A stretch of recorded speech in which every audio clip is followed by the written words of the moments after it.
निबंध। मेरी प्रिय पुस्तक। पाठ्य पुस्तकों के साथ साथ मुझे अन्य पुस्तकें पढ़ने का भी बहुत शौक है। मैं अपने विद्यालय के पुस्तकालय से कई अच्छी पुस्तकें लाकर पढ़ता रहता हूँ।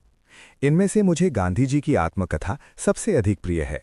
गांधी जी ने ये पुस्तक अपनी मातृभाषा गुजराती में लिखी है। इसका नाम है सत्य ना प्रयोगो। हिंदी, मराठी और अंग्रेजी में भी इसका अनुवाद हुआ है। हिंदी में इसका नाम सत्य के प्रयोग, मराठी में सत्यात से प्रयोग तथा अंग्रेजी में एक्सपेरिमेंट आप ट्रुथ है।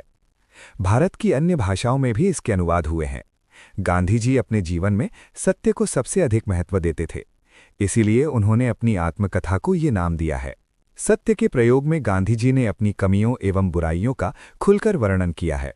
उन्होंने धूम्रपान, मांसाहार व चोरी करने तथा अपनी अन्य बुराइयों के बारे में कुछ भी नहीं छिपाया। हर जगह उन्होंने अपनी गलतियों का स्वीकार किया है।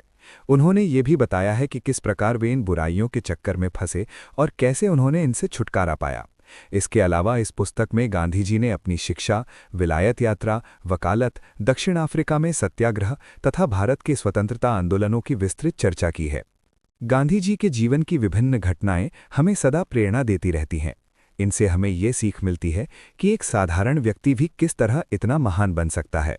गांधी जी अपनी सच्चाई, लगन, ईमानदारी और आत्मबल से हमारे देश के महान नेता और युग पुरुष बन गए। इन्हीं गुणों के कारण आज हम उन्हें राष्ट्रपिता के रूप में याद करते हैं। इस पुस्तक की भाषा बहुत सरल और हृदय को छूने वाली है। इसकी शैली भी बहुत रोचक है। इस पुस्तक को पढ़ने से पाठक के हृदय में सत्य, अहिंसा, प्रेम, आत्मविश्वास तथा मानव सेवा के भाव जागृत होते हैं। गांधी जी की आत्मकथा पढ़कर मुझे बहुत लाभ हुआ है। इसके प्रभाव से मैंने कई बुरी आदतों से छुटकारा पाया है। मेरी तरह कई लोगों ने गांधी जी की आत्मकथा पढ़कर अपने जीवन की राह बदल डाली है। हमारे देश में समाज सुधार और दलितोद्धार करने तथा शोषण के खिलाफ आवाज उठाने में ये पुस्तक काफी सहायक सिद्ध हुई है।